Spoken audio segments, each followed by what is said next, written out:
TV-avisen. God aften. Mit navn er Ragnar Borg.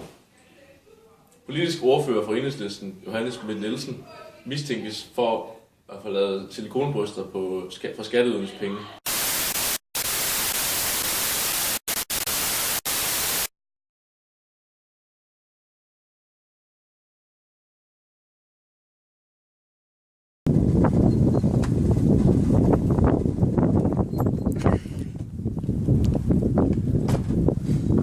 Undskyld, må jeg lige spørge dig om noget? Ja, hvad så? Hvad synes du om sagen om Johannes Schmidt-Nielsen, der får lavet bryster på statens regning? Jamen, jeg synes, det er kanon. Altså, politik, det er fandme så kedeligt, så det er godt at have noget pænt at se på. Men synes du ikke, det er lidt grotesk at bruge skatteydernes penge på det?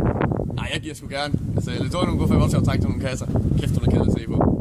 Jeg synes, det er helt grotesk, at hun har fået lov til at få lavet bryster på skatteydernes regning, fordi jeg har da ikke lyst til at arbejde så meget, som jeg gør, og betale skat, hvis det alligevel går til med kunstige bryster. Og så synes jeg, det er mærkeligt, at folk ikke bare kan være naturlige. Ja, tak. Kør. God aften, og velkommen til DR-debatten. Mit navn er Ragnar Borg. Vi har i aften besøg af Johannes Schmidt-Nielsen fra Enhedslisten og Pia Kjærsgaard fra Dansk Folkeparti.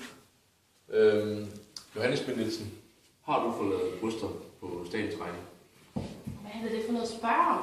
Det rager da ikke jer, om jeg får lavet silikonebryster eller ej. Det er da mit liv, og det er min krop. Altså, hvad er det for noget at spørge om? Altså, jeg som privatperson har vel lov til at gøre det, jeg vil. Så kan det godt være, at jeg er politiker, men jeg har vel lov til at bestemme over min egen krop. Ja. Hvad siger du til det, Pia Kjærsgaard? Jamen, altså, jeg synes ikke, det kan være rigtigt at bruge skatteydernes penge på personlige interesser.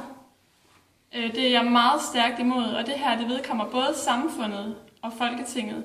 Hvis det har været din hensigt at øge vælgertallet, så synes jeg godt nok, det er dybt upassende. Du er en rollemodel i det her samfund, og det lever du på ingen måde op til, når du tager sådan en beslutning der.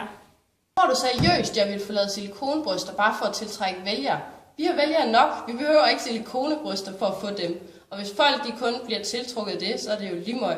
Altså, hvorfor skulle vi dog nogensinde tænke på, altså selvom jeg er en rollemodel, så vil jeg jo aldrig tænke, at jeg ikke måtte gøre noget som helst, bare fordi der er nogen, som der ser mig som en rollemodel. De ser mig jo som en rollemodel af helt andre grunde.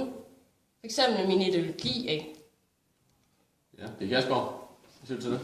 Jamen, jeg synes, det her det er fuldstændig afdiskuteret. Når man bruger befolkningens penge på egne interesser, så ser jeg ingen grund til, at du fortsat skal have din gang på Christiansborg. Ja. Skarpe udmeldinger her fra aftens program. Vi er færdige for i aften. Vi skal videre til vejret. Jesper Teilgaard, har du en programoversigt?